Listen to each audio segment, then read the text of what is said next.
So why did we pick this topic? I'm just going to talk for a little bit about why we're here. For one thing, it's coming back to us again for the nth time.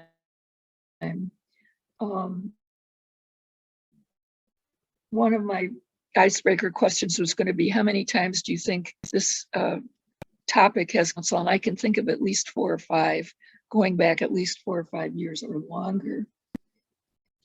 And each time it kind of stumbled and got lost because people couldn't agree on what was important or how much it should cost or what the good or bad aspects of it were. So here we are again, this time with looking at a pilot project. This is the second pilot project that I'm aware of. There's one that goes back a couple of years to the budget times a few years ago. And of course, it's a national issue, not just a Midwestern or Wisconsin issue. Lots of people think it's a great idea. Some people at least are suspicious. So it's controversial. It requires a certain amount of media sophistication that some worry our population does not have. Others are hoping that they could catch on really fast if they had the opportunity. We are in a situation where many people are very worried about the surveillance state. And many people are also interested in catching and convicting bad actors, whether they're out in the community or whether they're on the police department or other law enforcement. And we look a lot at what would it take to have a good body-worn camera policy. Lots of good policy, which we'll talk about tonight. Lots of good data management, which we'll talk about, I hope, tonight. Public education on literacy and bias in perception. Lots of money, lots of technology that works well. And so here we are again with the pilot project. I put out in the chat the text of the pilot project. We think it's coming before the City Council on the 19th. That can always change, of course, but keep an eye on the agenda for April 19th to see if it will be discussed that night, and if you have a view on it, you can appear before the City Council or write to your alder to give your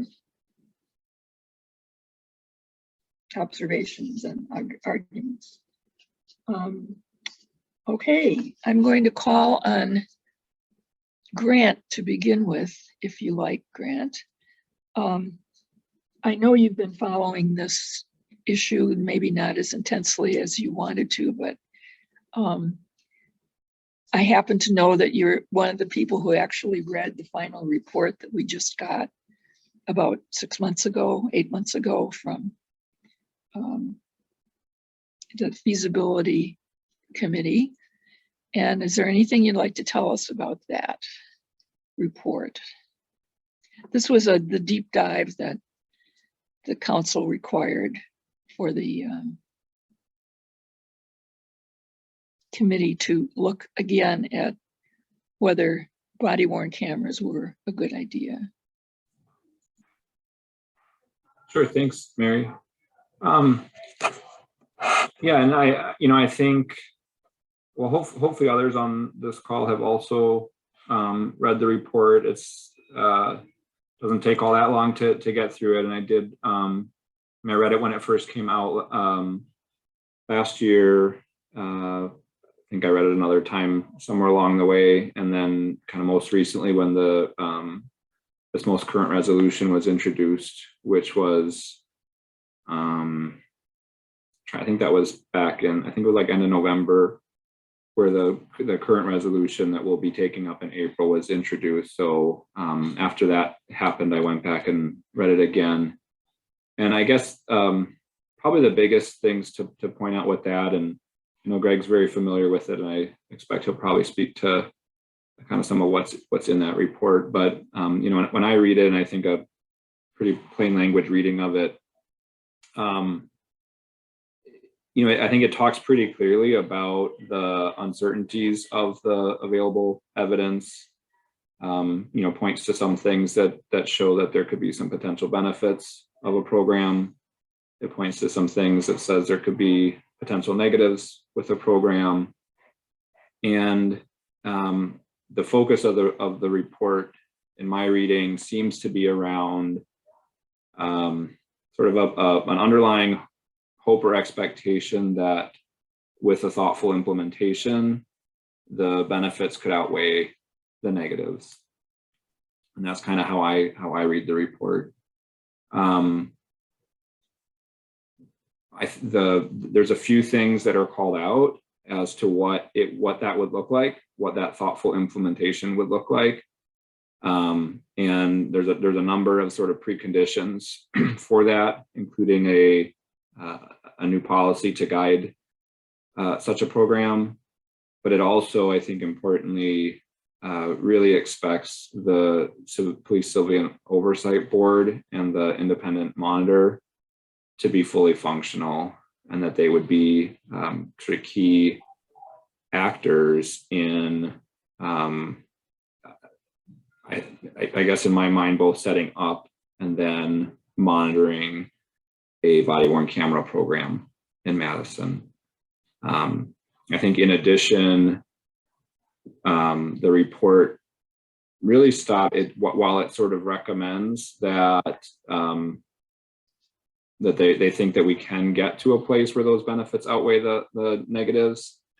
It also doesn't pretend to make a judgment call on the relative value of that amongst the city's other priorities, and actually recommends that the Common Council have a very serious deliberation around the how this fits in with our budget and with our other city priorities.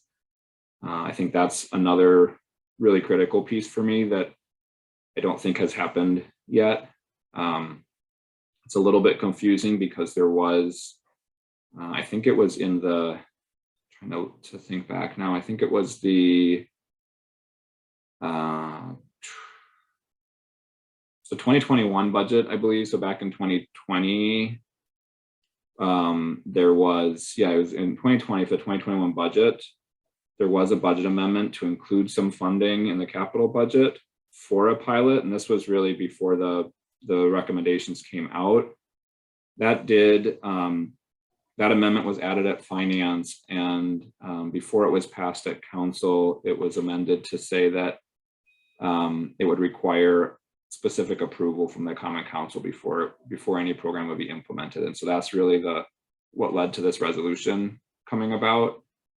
That amount that was included in the 2021 budget was sort of essentially reauthorized for the 2022 budget, essentially without any discussion. And I would say, at least for my part, I actually wasn't even aware of it. It's part of a kind of a process around reappropriating monies that were previously approved. And it's something that, you know, kind of since this happened, I've had a number of conversations with finance staff, and I'm actually working to get some better transparency around this in the future, not just for this sort of one small item, but there's a really like a huge list of projects that have been approved in previous budget years that have not been spent and that are just kind of sitting out there. So long story short, that money kind of got moved along and was approved, I think, without many elders even really knowing it in this 2022 cycle. But there was really no discussion around such a pilot during our budget deliberations last year. There was nothing in the operating budget to cover the costs of a pilot. And at this point, I'm feeling really skeptical about pushing for a pilot in this year without having had those budgetary discussions, and especially with the state of our Civilian Oversight Board, and the fact that we're a little bit back to the drawing board in terms of recruitment for the independent monitor. So maybe I'll leave it at that for the moment and some other folks pop in. Okay, thank you, Grant. So when you say, we often hear the figure $83,000. Is that the amount that was appropriated and is waiting to be spent? Or Yep, so that was money that was included again in that 2021 capital budget and sort of still available. That's really meant to cover the cost of the cameras themselves, sort of the hardware component. When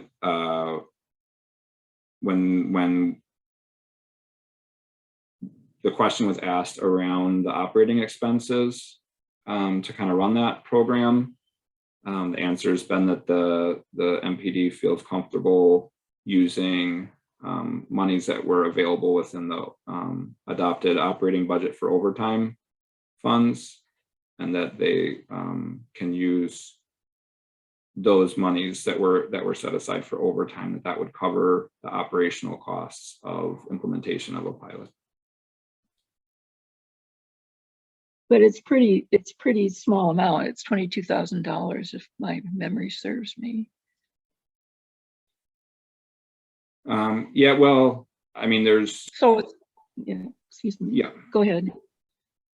No, well, I think that's part of. I mean, I would agree. It's likely a relatively small amount, particularly because we're at the end of March. This will be taken up. Even if this were approved in April, I honestly have no idea when it would even be ready to implement such a pilot. So I would expect that the actual dollar amounts in 22 would be relatively small. I think some of the biggest questions I have are not so much what the cost would be in a pilot year or in a portion of a pilot year, but what operating and capital costs should we really be expecting in the long term? And I think that remains for me one of my biggest question marks. And I don't think that I have not seen a comprehensive analysis of that. And I don't think the Common Council has a good idea of what that ultimate number would be. I know there was some discussion and maybe disagreement about what those projections could be, but I haven't seen a good analysis of similar programs in other cities to know what the bottom line increase in both operating and capital costs would be. I know I worked for over a decade in the healthcare industry and certainly saw firsthand the impact of technology costs there, both for diagnostic equipment as well as electronic health records. And I can tell you that technology is extraordinarily expensive, not just the tools themselves, but the entire infrastructure really to manage a technology system, which I think this is what we're talking about. Okay, so we can expect a vigorous budget discussion next fall about this, if it goes forward. Yeah, I mean, if it goes forward, so the resolution that will actually be that we're being asked to vote on really doesn't.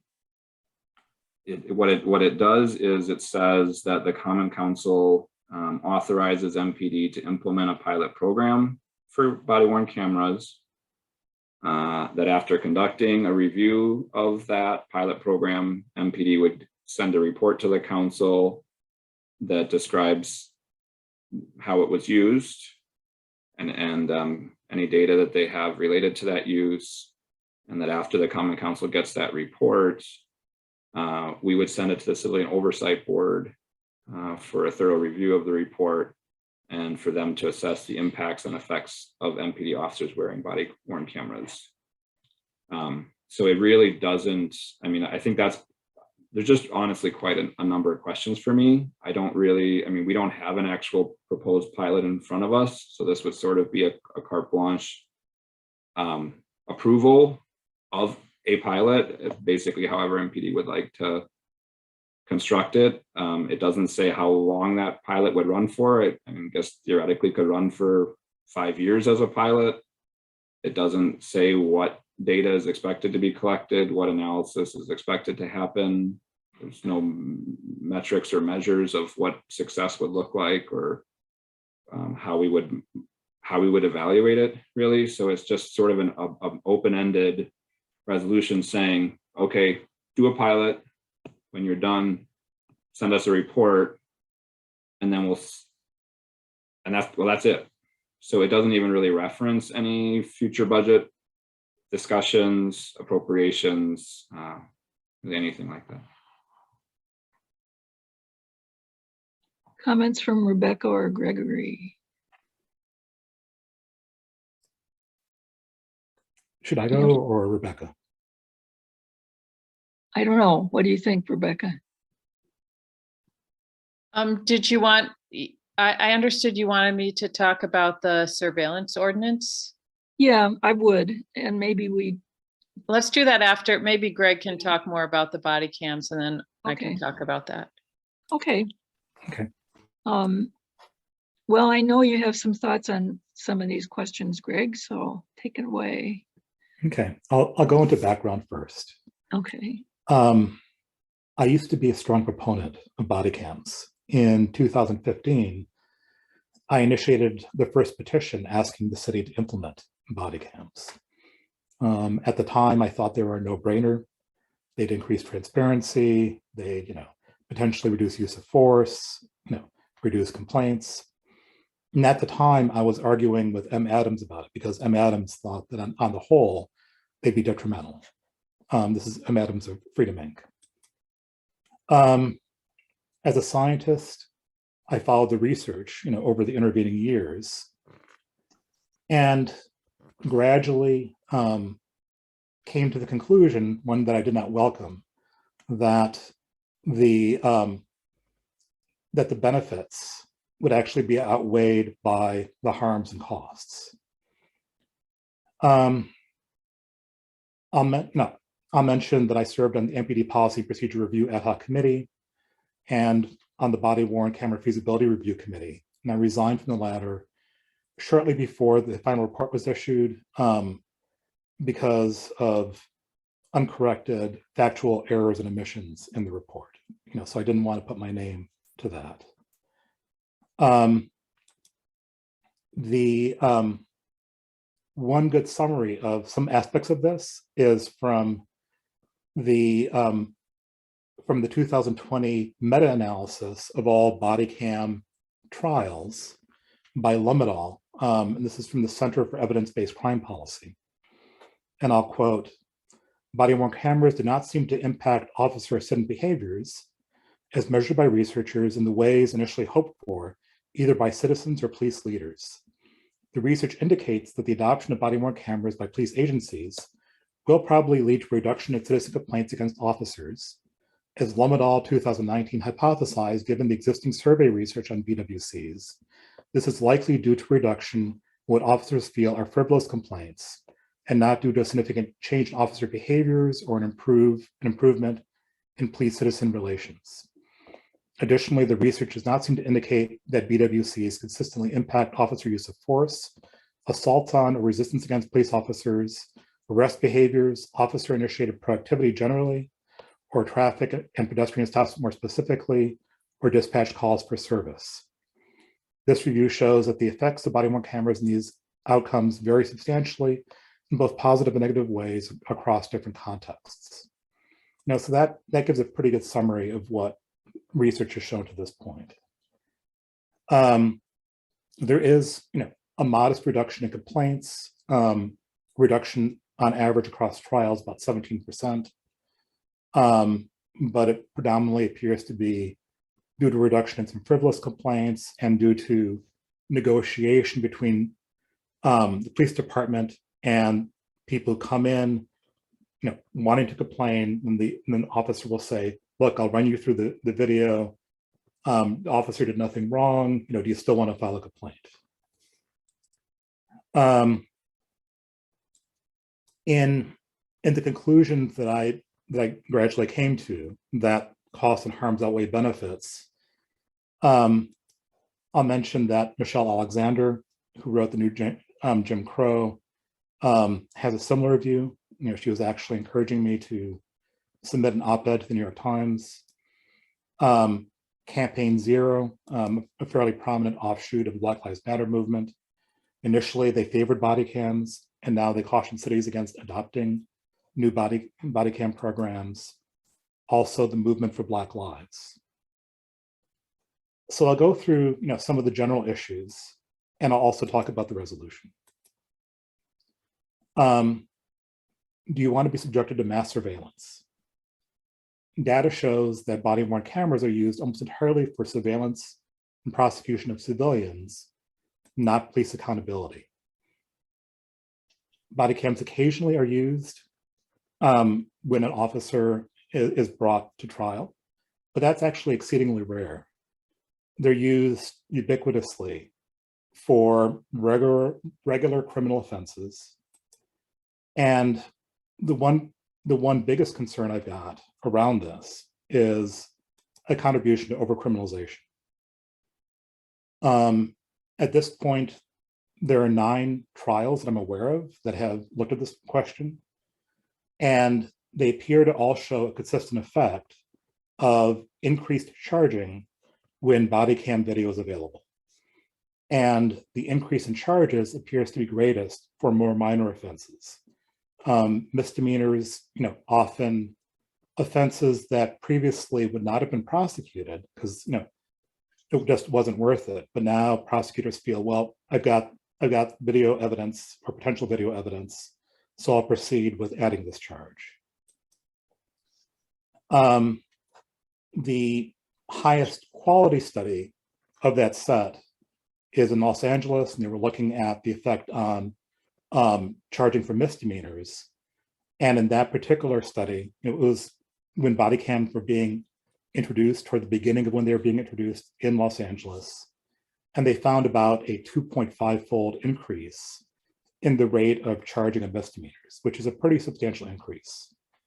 Some of the other studies show smaller increases, but still, it's for me, that's a substantial problem. I'm sorry about the phone that's going off.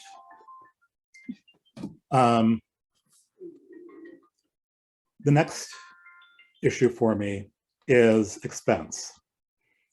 A body cam program is expensive. My best estimate of the full cost for 5 years, including personnel cost, is about 23 million, meaning that Madison will be allocating much more money to MPD rather than social needs. To get body cams approved, MPD appears to be grossly underestimating the cost. And 2 of the largest components of the cost that are essentially hidden components. One is that body cams require a lot of administrative work. So basically officers, when writing reports, they'll be often reviewing the body cam video. They'll have to point out features that need to be redacted. The video has to be tagged, it has to be uploaded. And there are actually quite a few studies from different pilot programs or full implementation across different cities. And the studies come out with relatively similar estimates on the order of about half an hour of additional workload per 8-hour shift. The reason this is a hidden cost is, you know, it's not stated up front how it ends up, you know, really coming into awareness is MPD, for example, with every budget cycle, they ask for additional officers. And they often say that, you know, there's not enough officers available to have adequate proactive time. There's the EDICO study that says, okay, you should aim for about half an hour of proactive time per hour of patrol duty. If you add on this additional administrative burden, you're going to have much more pressure for additional hiring of officers in order to, you know, keep the workload, you know, appropriate and to have the proactive time that, you know, the city has specified. Another large cost that's not being stated is the cost of training officers in the use of body cams and the associated policies. If you look across cities nationally, typically this requires 1 to 3 days of training. And I know from my own experience when I was serving on the MPD ad hoc committee, that when something was posed that MPD did not want, they'd always bring up the training time and say, you need to include the cost of this training time, when you're thinking about the budgetary cost. Here, the opposite is being done. The training time and 1 to 3 days does appear to be the appropriate amount, is not being included in the budgetary discussions at all. So both of these things are hidden costs.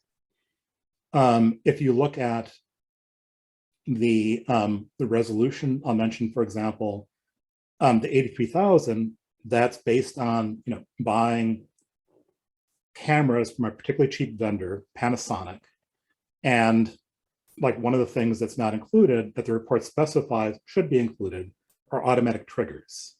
So, for example, when an officer pulls their gun, or when one officer activates a body cam and other officers are nearby, there are, at least from some vendors, automatic triggers available that would cause the other body cams or cause the officer's body cam if they pull a gun or taser to then activate.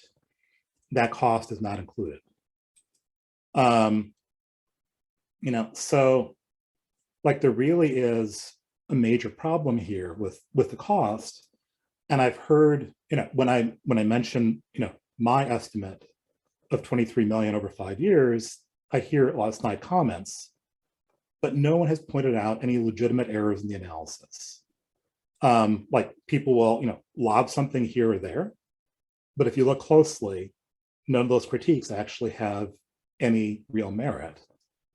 And like in some ways, I'll point out that my estimate is a conservative one. For example, I'm assuming that MPD, that the body cams are shared across shifts rather than buying a body cam for each officer. Going on to additional problems, in the future, MPD body cam footage could be subpoenaed by ICE or other federal agencies and mined with facial recognition software. It's not a problem right now under the Biden administration, but given how xenophobic the Republicans have become under Trump, when the Republicans next again capture the presidency, it's likely to be a problem. And I'll point to, for example, a federal court decision in Denver where ICE, demanded, all these law enforcement records, and the Denver police did not want to comply, and the federal court decision was that this subpoena has to be honored. Then I'll also note that body cams are subject to manipulation by police officers, and they create perceptual distortions favoring police officers. So there's a reason police want them. They're a tool to privilege the perspective of officers and entrench the status quo. Police almost always judge body cam video as clearing officers. These perceptual distortions occur for a number of reasons. The camera is pointing outward, so you don't actually see the officer wearing the body cam in the video. So that causes an effect called illusory causation, where you really focus your causal interpretation on what the person interacting with the officer is doing. You also have the fact that the camera on the body, it jiggles. So, you have a fisheye lens, so you get a distorted view that is often quite hectic if you ever watched body cam video. And that leads to an effect called deceptive intensity, which again appears to make the person the officer is interacting with appear more aggressive. You also have a study that found that body cam video point of view exacerbates racial bias. That because people watching it feel like they're in the footsteps of the officers and identify with the officers, they tend to provide greater justification when officers are using excessive force against BIPOC individuals. Now, potentially, this could be mitigated somewhat if all officers are wearing body cams, you have multiple officers present. But if you look back at Madison officer-involved shootings, for example, many of them have been with only one officer present. And it's not actually been shown that having multiple body cams mitigates these perspective distortions, these biases. But Greg, Yeah. the policies that the committee that you served on recommended say that private people's videos should be treated the same as body cam videos, so that in at least some instances, you'd have a collection of videos taken by private citizens and the police and whoever happens to be around.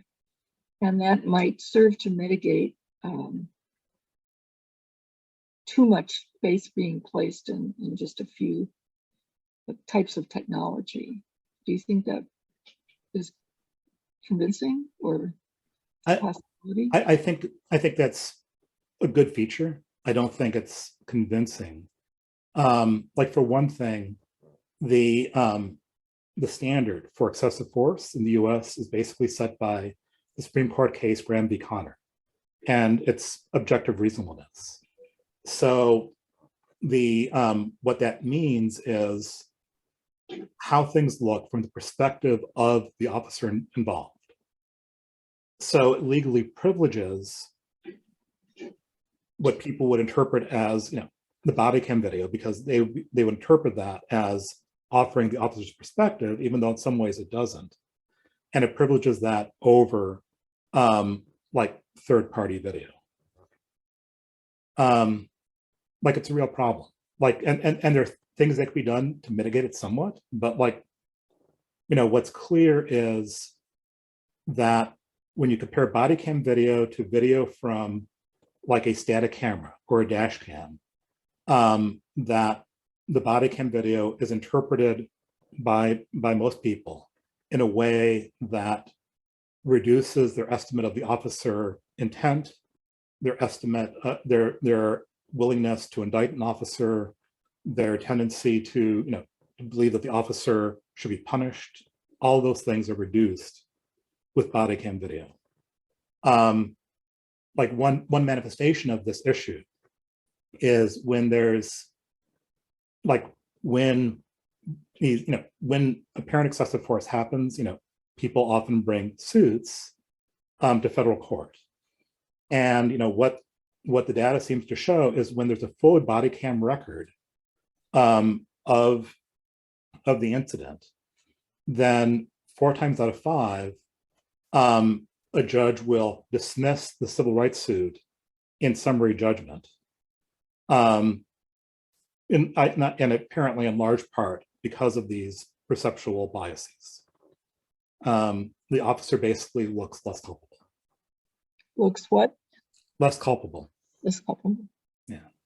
I want to turn this conversation away a little bit from some of these concerns and ask you, what do we think people of color, BIPOC people or otherwise disadvantaged people think of body cams? Are they supportive, not so supportive, frightened of them? Do we have any readings on that? There are readings, and again, it's complicated. Like, if you look at survey data for the general population, BIPOC individuals support body cams, by a very wide margin. If you look at leaders of more like Black Lives Matter movement organizations, other types of groups, you'll actually see a lot of the opposition. So, for example, like back when I was advocating for body cams, M. Adams, Freedom Inc., was telling me I was wrong. So M. Adams, Brandy Grayson, As I mentioned, like Michelle Alexander, Campaign Zero now that used to advocate for body cams, the Movement for Black Lives, all oppose body cams. Also, there is some research data showing that when you look at the most disadvantaged members of BIPOC communities, that they're the least supportive of body cams. People who have more economic advantage among BIPOC individuals tend to be more supportive of it. Does that answer your question adequately? Yeah, I guess some of the reporting we had from the past here in the city of Madison indicated that many members of the Black community were not supportive of body cams, but some who did live in dangerous neighborhoods or felt threatened for whatever reason wanted to have that kind of protection. They wanted to have more police maybe, or police with more powers. So it's not, to put it in a pun sort of way, it's not a black and white question always. Right. And so we need to not assume that you can tell what a person thinks by his or her color. Right. Although certainly if somebody disagrees, I'm open to hearing that too. You know, like in Madison, you'll see, for example, like Greg Jones is a strong body cam advocate. You know, whereas like leaders of, you know, more activist organizations, activist BIPOC organizations tend to be some of the strongest opponents. Right. Do we have any information about cities that have had body cam program and are away from it now? Does that happen? Or is it, once it's installed, does it tend to stay on? Once it's installed, it tends to stay on, though smaller cities, some of them are now abandoning body cam programs because of the costs. But, you know, it's for a large city to implement body cams and then to stop the body cam program is, I don't know of any examples. There might be one, but I don't really know of any examples. Okay. Not yet. I'm sorry. Do we have other questions? I thought I'd go on to the resolution just briefly. Okay, yes, please. Important, and Grant alluded to this, importantly, the Madison resolution completely ignores all measures that the body cam committee specified to try to mitigate known harms caused by body cams. The body cam committee reports that body cams should only be implemented if 10 strict preconditions were first met. And instead, the council resolution, the current resolution, basically gives MPD carte blanche. Like, for example, among the preconditions, the Dane County District Attorney has to formally enact a policy to review any relevant body cam video before making a charging decision in any case referred by MPD where body-worn camera video is available. So that is supposed to be in effect first before any implementation, before a pilot program. In reality, the city of Madison has not even begun negotiations with the DA's office around this. So that's just one example of where this resolution is completely premature. Grant pointed to another one that, that another of the preconditions is that the independent monitor and the PCOB should be fully operational. And again, that's not the case. Also,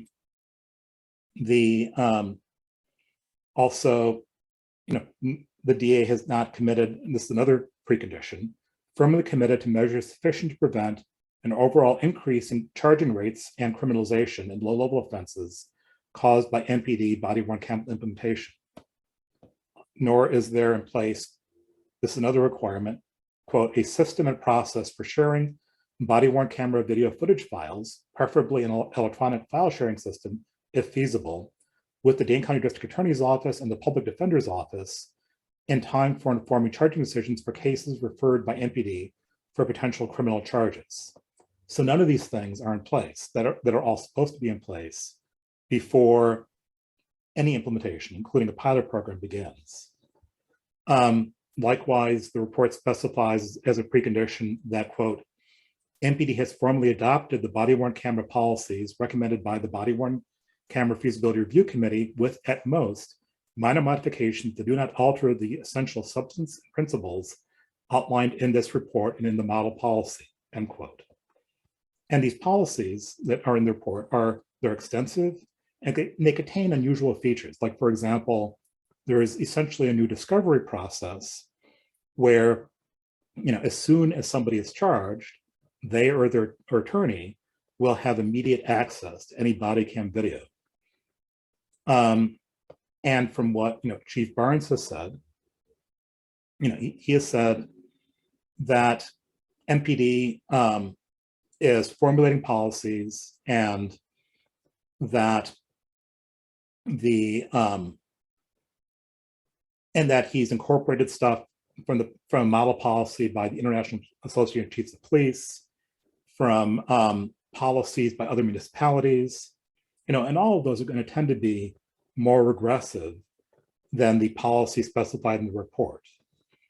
He also mentioned that, that there was one modification, or at least one, that he felt he needed to make it compliant with like current Wisconsin records laws. And for that, I agree that such a modification would need to be made if that's the case.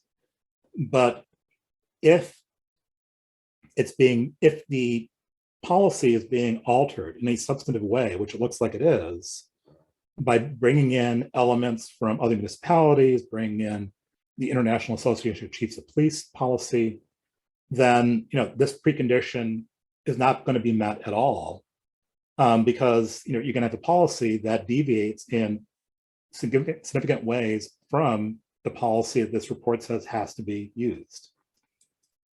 And then I'll also note that, like the report says, there needs to be a rigorous randomized controlled trial as a pilot program. And the resolution was written up without this in mind at all. And now Chief Barnes is talking about, okay, I'm going to paste on randomization. Have some officers wear body cams, 50 officers wear body cams in the north side, and the others not. But this is nowhere near adequate. Like he's talking about a 90-day pilot program, and with that amount of time, you're not going to actually have adequate data to actually draw meaningful conclusions on the metrics that are specified as most important. Like, for example, what happens to criminalization rates? Like most body cam pilot program randomized controlled trials, they'll go on for a year or 2 years.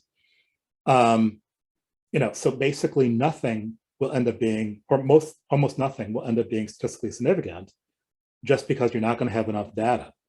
You're based, and it's not going to be representative of the city as a whole, because it's only going to be occurring on the north side.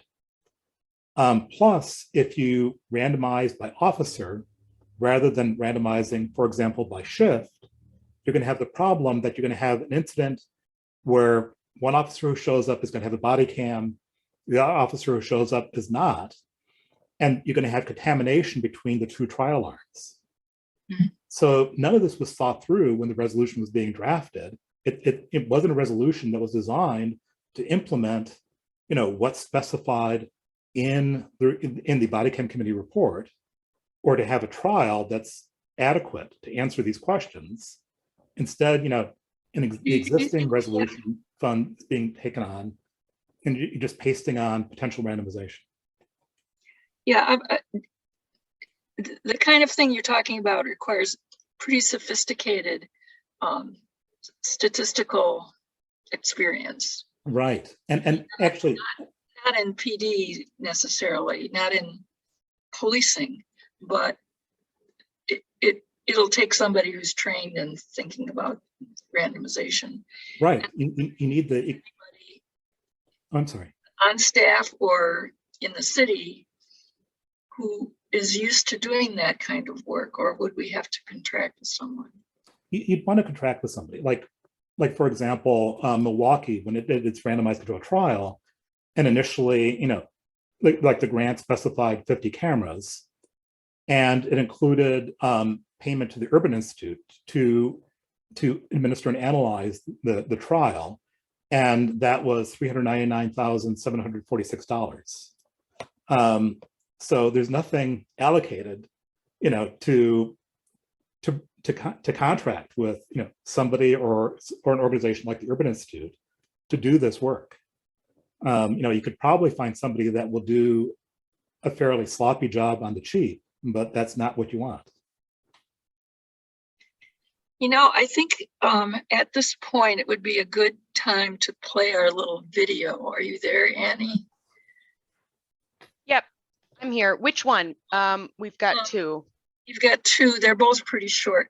I pulled out of the PCOB meeting of last Thursday, two short excerpts that were the MPD liaison officer and the city attorney talk about what the police department is going to have to do to get its policies out on the table. And I'm going to play this just to suggest, I think, that this is a very long-term project. It's not a 90-day project or even a one-year project. So you mean the one that starts with on the slide about data collection and reporting, right? No, it's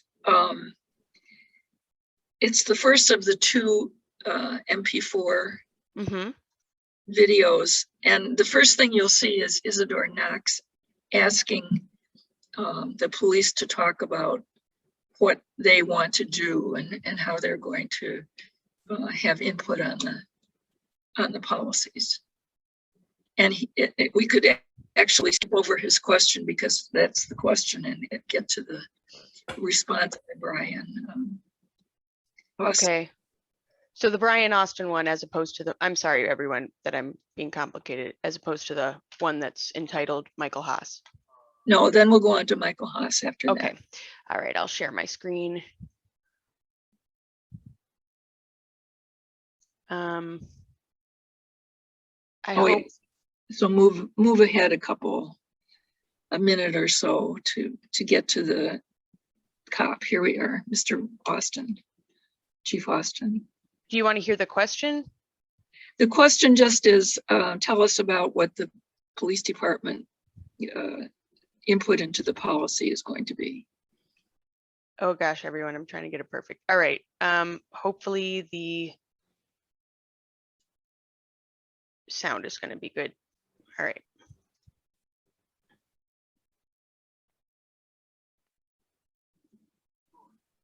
Can you guys hear it or no? No. Okay. All right. Let me fix that. Sorry.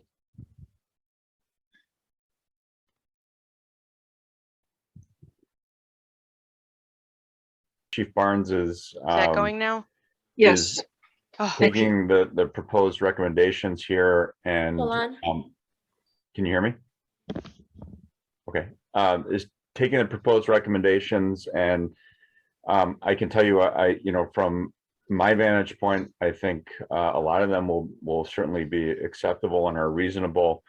I think there's others that we really need to kind of flesh out more, ranging from some maybe conflict with open records laws, as far as who we can be releasing some of this information to under what circumstances. I think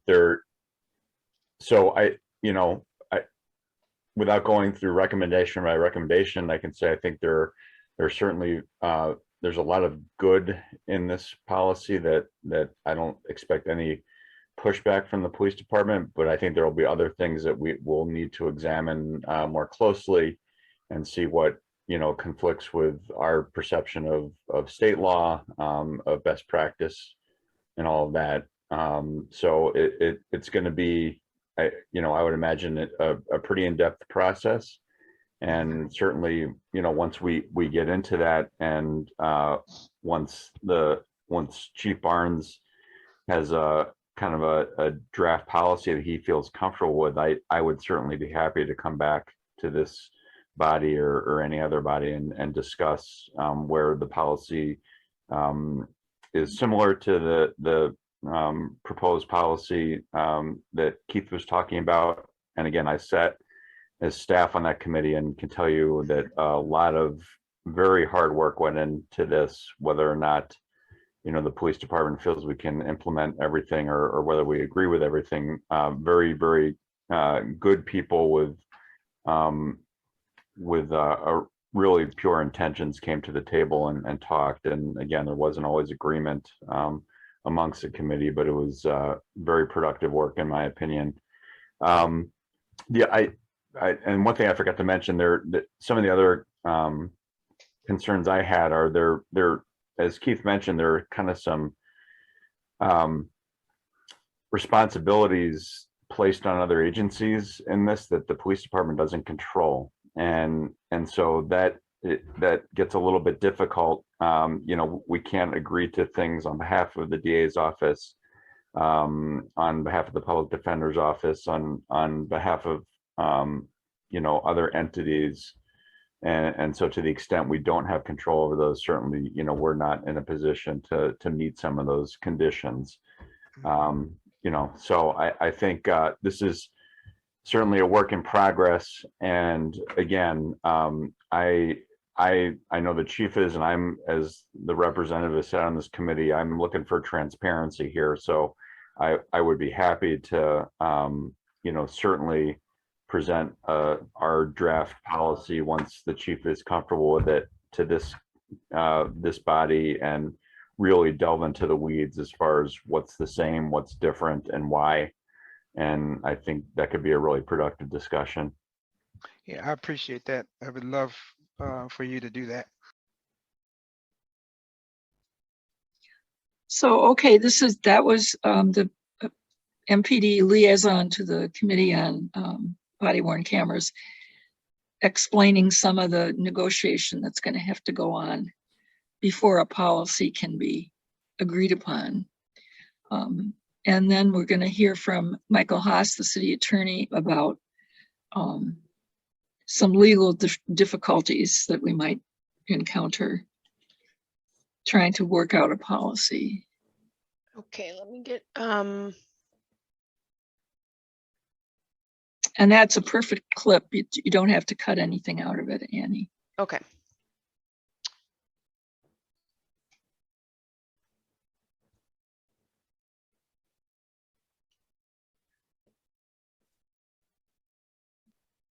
And share sound. Okay. Let me know if somehow it's not going through though. Okay. Like Assistant Chief Austin, I was in most, maybe I think not all of the body cam committee meetings, and so I would echo the sentiment that they did a deep dive into this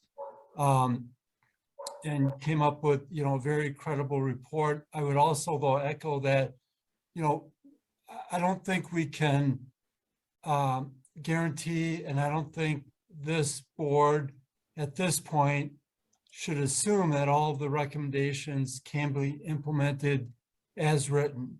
We have not, vetted all of them, figured out how they may or may not, conflict with other laws or where other laws might or procedures might be obstacles. For instance, the recommendation about discipline, the council nor this body can tell the PFC how it's going to discipline officers. So that's a recommendation, but I don't know that it can be implemented because PFC is an independent body. And this board, can make recommendations, and that's part of the ordinance, and the independent monitor can make recommendations. But that might not be a policy that can be implemented as specifically stated.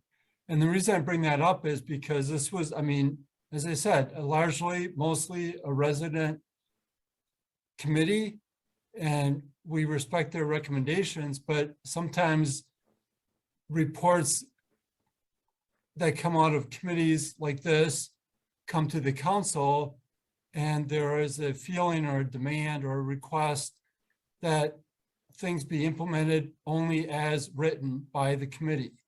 And so I don't want to give this board the misimpression that that is necessarily going to be either practical or legally possible.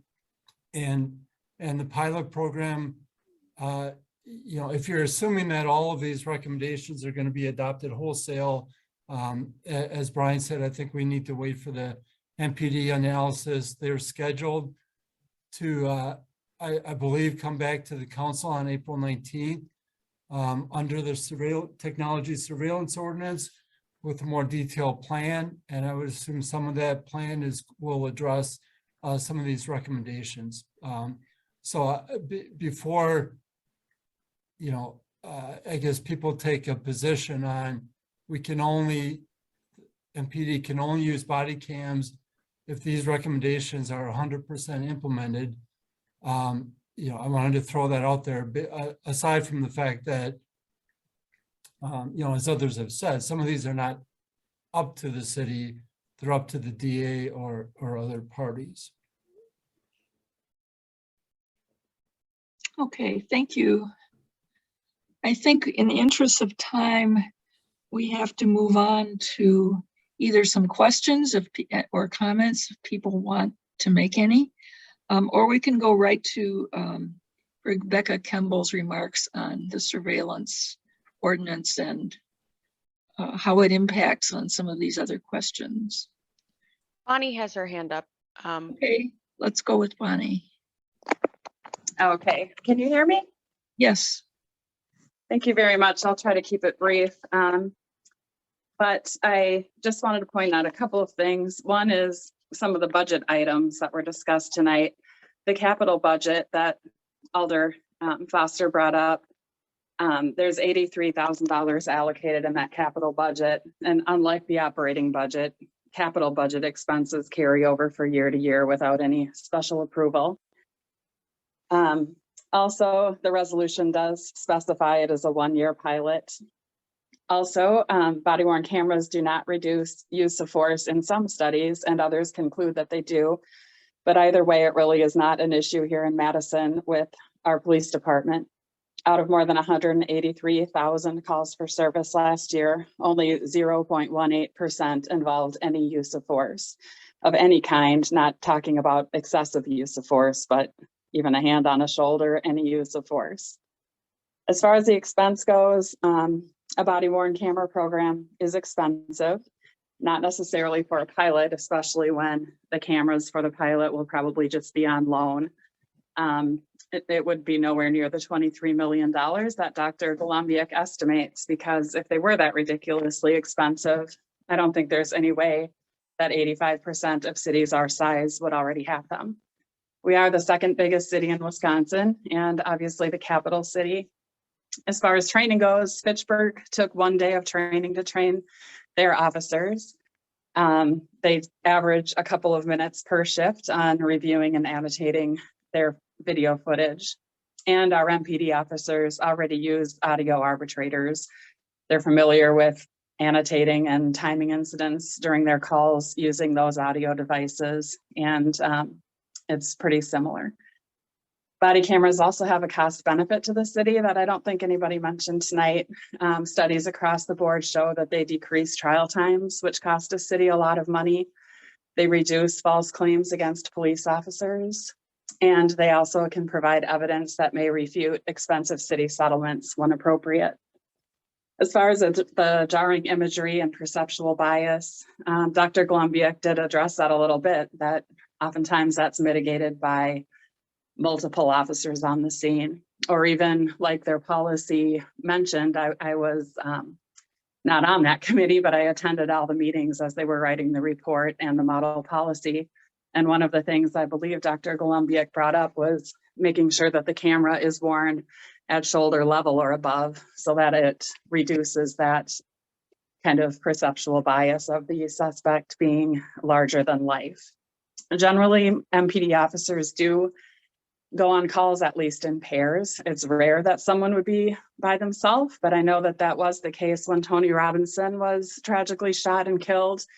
And I can only think of how helpful it would be if there was body camera footage on him in that stairwell. The general public nationally supports body-worn cameras by 88 to 94%. I wish that our city would do a survey. The highest support nationally is among Black Americans, and I can see why. Body cameras help level the playing field. Their voices are more likely to be believed in a court of law when they wouldn't have otherwise. When an officer's word would be seen as much more powerful and believable than perhaps the voice of a Black suspect without evidence. And when a Black man is shot or killed by a police officer, there's a pretty objective account of what happened, especially when there is only one officer in the scene. Or how about a planned arrest with 21 law enforcement officers across multiple jurisdictions, and not one is wearing a body camera. And the city's camera was not facing the right direction when the shooting took place. To me, in the 21st century, it seems unacceptable that we do not require our officers to wear body cameras. A lot of the expense issue is moot because this may be new information to some of you, but Governor Evers just gave MPD a grant for $834,000. That's not a vote that needs to be approved or anything because there's no matching expense by the city. It's just freely given money for training and technology. MPD is still working on the policy. It hasn't been decided yet. And I don't think I need to elaborate too much on that because I think Attorney Haas and Assistant Chief Austin did a nice job in the video clips showing that some of those recommendations in the model policy are illegal. Some are not feasible and some are not under the purview of MPD. But we should keep in mind, Attorney Haas might have mentioned that the Police Body-Worn Camera Feasibility Review Committee is a city committee and therefore limited to making recommendations and cannot make a precondition, although they can make a recommendation. And the committee did vote 5-1 to recommend the body-worn camera pilot project. I hope it goes through in a few weeks. I hope we can begin to study what body camera use would be like in our own city instead of waiting until they're mandated and we have to go citywide without a smaller study. Thank you for letting me attend your meeting and thanks for your time. Thank you, Bonnie.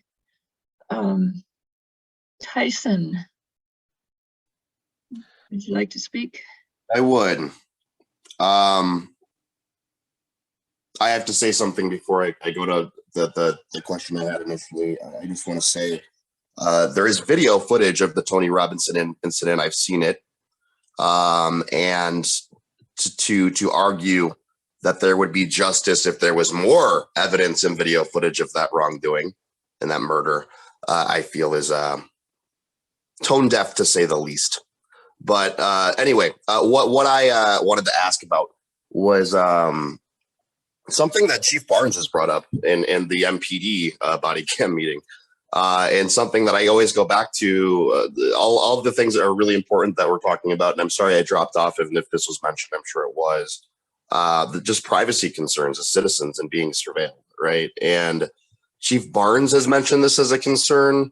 I don't even understand, and I don't know if the police department currently understands, based on open records laws, et cetera, how and whether they would be required to release any sensitive information or video footage, just on the laws of people's potentially most to the public with videos of maybe things that people don't want someone to see, or in their most vulnerable moment, or just by passing by, or just being somewhere by happenstance, being on video and being surveilled.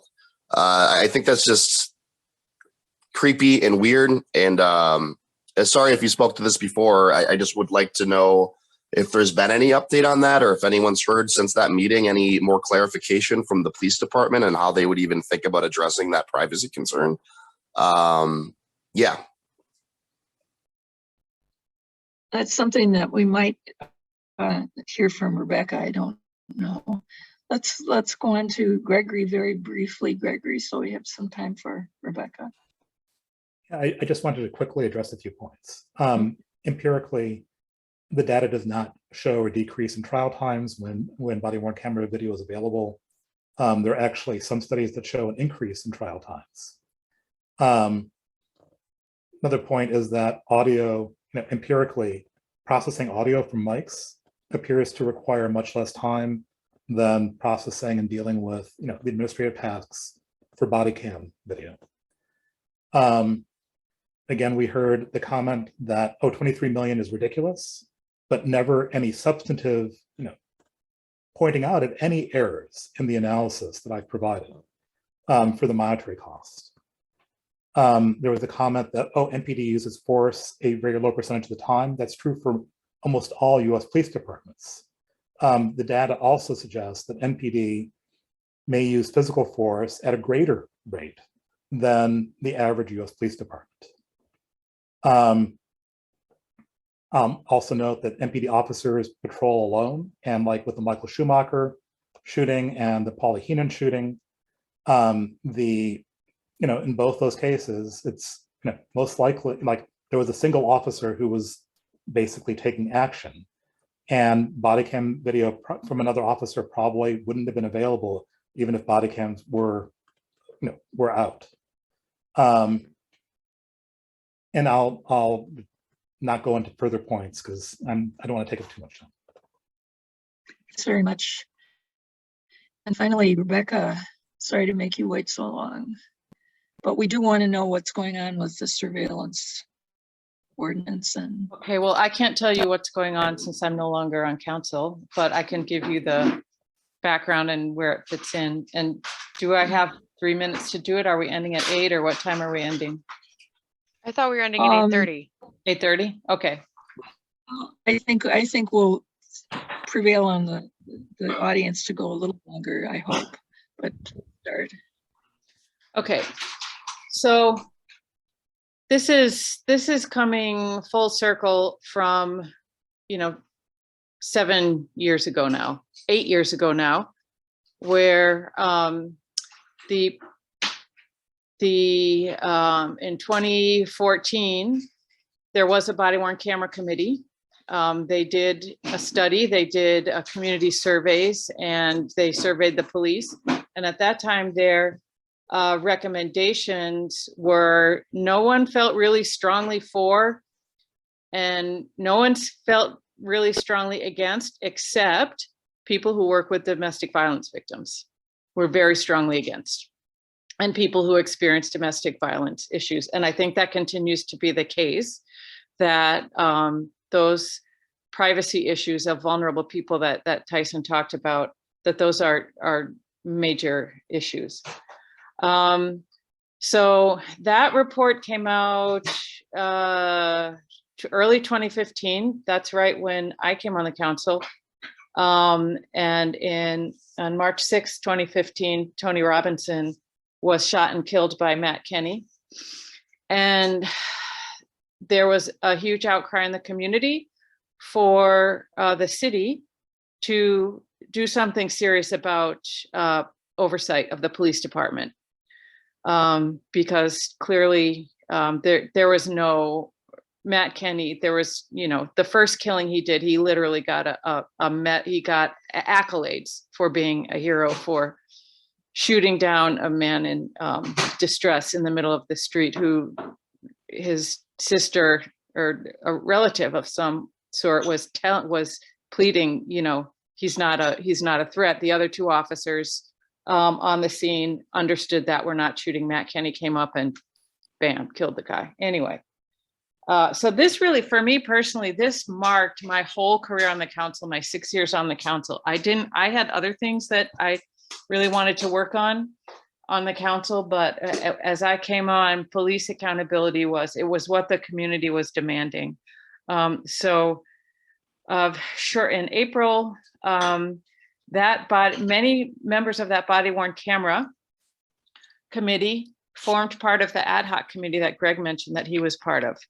And that committee did a lot of work. That committee hired OIR to do a report, which came up with over 100 recommendations. That committee added to those recommendations. That was, so 2016, then Michael Schumacher was killed. Another person suffering from distress, mental health distress, was killed by a police officer needlessly. And the community was like, we can't wait for OIR to finish their recommendations. We need you to do something now. This has to stop. This was 3 or 4 people in that same neighborhood within a short period of time killed by police officers. All of them have experiencing, distress, mental health distress. So that's when it was 2017, I think, that the President Rummel at the time convened a president's work group on police and community relations. That group, we worked for, again, about a year to develop. We developed a set of 13 recommendations. Some of them were for the police to implement. Some of them were for us to implement. And one of those was to make a policy on surveillance, the use and acquisition of surveillance equipment, because there was none. There was an administrative process memo from the mayor's office that was not being followed, and all it required was for departments to file their policies with the city clerk. Very few departments actually did that. So there was nothing. The city had no policy at all on surveillance. Finally, that committee got established in 2018, and I was the chair of that committee. And we worked for 2 years. That first year was just data gathering. We did surveys of all the departments. We did surveys of other units of local government, some counties, some cities, and their surveillance policies. And we worked to develop our ordinance that was passed in 2020 that basically sets out, defines what surveillance equipment is and is not, defines what using it is. So either using like a third party or, it has all of those definitions. So we know what we're talking about. And it sets out an approval process that is a public process for any new or additional pieces of already existing surveillance equipment. When that passed in 2020 and we adjourned that committee, we begged for the council and the mayor to immediately set up a working group or something to outline that what that approval process was. So that after the ordinance was passed, it went into place 90 days later. Another really important part of that ordinance is that there has to be an annual report. Every city department that has surveillance equipment has to report annually on the uses. And there's a whole set of questions that they have to answer, like, was there unauthorized use? Who is authorized, et cetera, et cetera. So that year, there still has been no concerted, organized effort to actually implement this. So we really wanted this to be a part of the budget process so that if it could be sort of streamlined, the approval, so that in May, if there was any department requesting to purchase new or additional surveillance equipment, there could be time between May and November when the budget was approved for public processes to happen. And we really encouraged departments to do it that way, so that, for transparency and sort of administrative streamlining. Sarah at the IT, Edgerton at the IT department, she has mostly been holding this work. I don't know that there have been any annual reports to the council or audits, departmental audits since 2020. And there's certainly, you know, all of the budget amendments last year and the year before did not take into consideration, there has to be these approval process. So go ahead, allocate money in the budget, but you can't legally now acquire those things until you get approval from council. So this is, although we had wanted departments to submit their request during the budget process, it's separate from the allocating of money.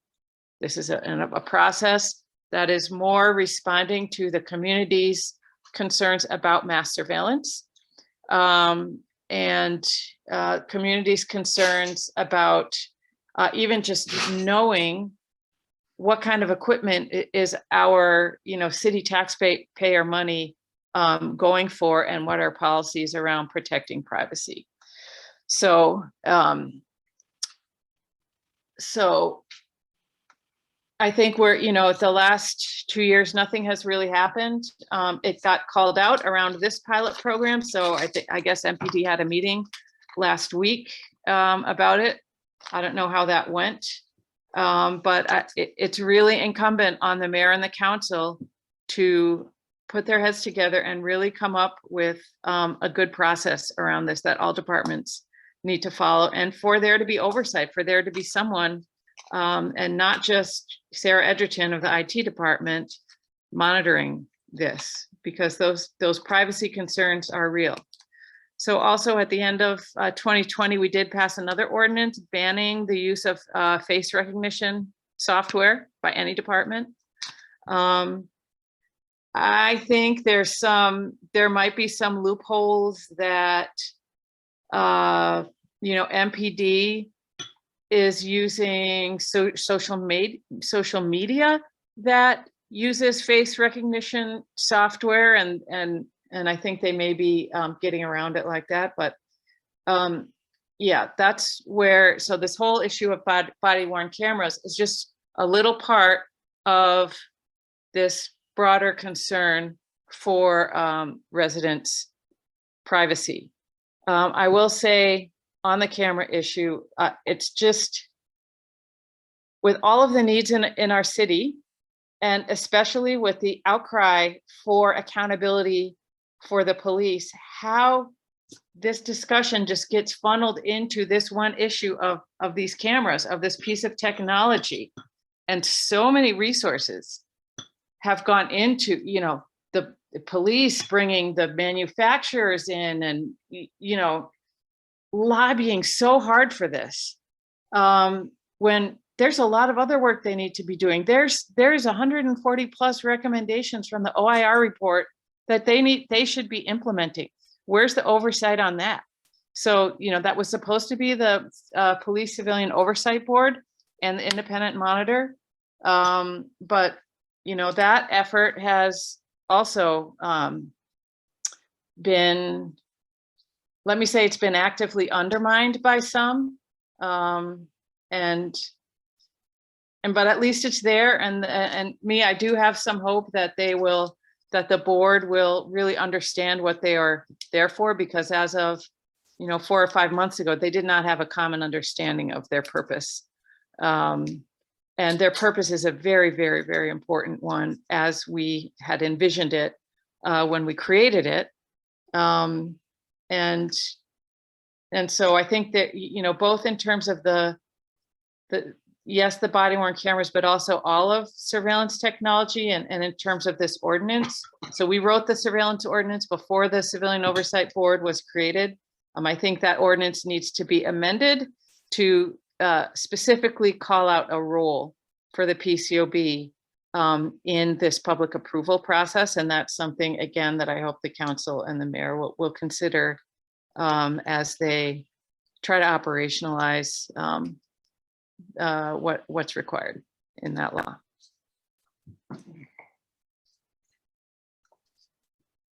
Comments or questions? I think that was a great capstone to our discussion tonight. Thank you, Rebecca. And gives me some new questions to ask myself. Tyson, anything? Yeah, I just have a comment too of just something I've just been thinking about recently with like, I think when we're talking about these issues, we're really a lot of times talking them from a place of privilege. And I've even learned this like of recently just in how I feel about just surveillance in general, because I'm in a month to month currently on Baird Street, right? Which is off of Park Street, largely black area. And the police presence here is annoying. Like it's like there's so many police always going by down my damn street all the time, right? Like and just activity with police all of the time. And number one, that alone is uncomfortable for me. I don't like it at all. But number two, if we're talking about then implementing body cams, then you're automatically by de facto a lot of times like surveilling minority folks. Like that's just a fact. When I lived in Richmond Hill on the east side, there wasn't that police presence, right? And so my mindset was maybe a little different in terms of surveillance of police or surveillance of the community, especially from the police or just in general. So I just really want folks to make sure to keep that in mind when they're thinking about this is like put yourself in the shoes of someone who's in either yourself and their most or someone you love in their most vulnerable moment where they maybe don't want to have a recording that can be released even without their consent, let's say, to the public or wherever. And also just in general, the oddness of that, like people should be able to live their lives without thinking that I should be able to go outside in my damn robe and not have to think, oh God, like, you know, in the morning and not think, oh gosh, I might be surveilled by the damn police. And there might be a recording that, you know, could easily be released to the public, you know, when I'm just out in my yard because something's going on across the damn street. Right. Like that's just other things that we should just keep in mind too. And I don't think a lot of times when we're coming from a place of privilege where we don't live in these neighborhoods that are as heavily policed, I don't think we really even think about that and just the uncomfortableness and just weirdness of that. So really, I would really encourage everyone to kind of take a step out of just your own experience and remember the experience of the most marginalized and the over policed folks too, that are going to be the ones surveilled the most and people in their most vulnerable moments as well. Yeah, and let me just add, thanks, Tyson. Let me just add that another recommendation coming out of our surveillance work group was that the council look at MPD's use of this camera registry and now their access to Ring cameras and using this Amazon, you know, software to get access to those cameras. We had discussed making that registry public for transparency, but like literally now, Tyson, to your point, you don't even have to have cops driving down your street. You have cops accessing your neighbors, wherever you live, your neighbor's doorbell camera. And doing it for, there was one part in these definitions that we were using for surveillance, which was quote unquote active investigation. And that was another thing that needs to be followed up on. What do you mean by an active investigation? What you know, is this just investigating someone who did something 10 years ago, or you thought did, and the case wasn't closed and you're just like harassing them? What does active investigation mean? And so it's a really serious social issue, like all over the world now, this mass surveillance and the technology that is in everyone's, you know, hands with their phones, that is on so many people's houses, and having law enforcement have access to that in a way that is not monitored and that is not transparent and that is not amenable to like public oversight it's a real concern. And I think on that note, which is concerning, very concerning, we will have to bring this meeting to an end. Thank you, everyone, for being here.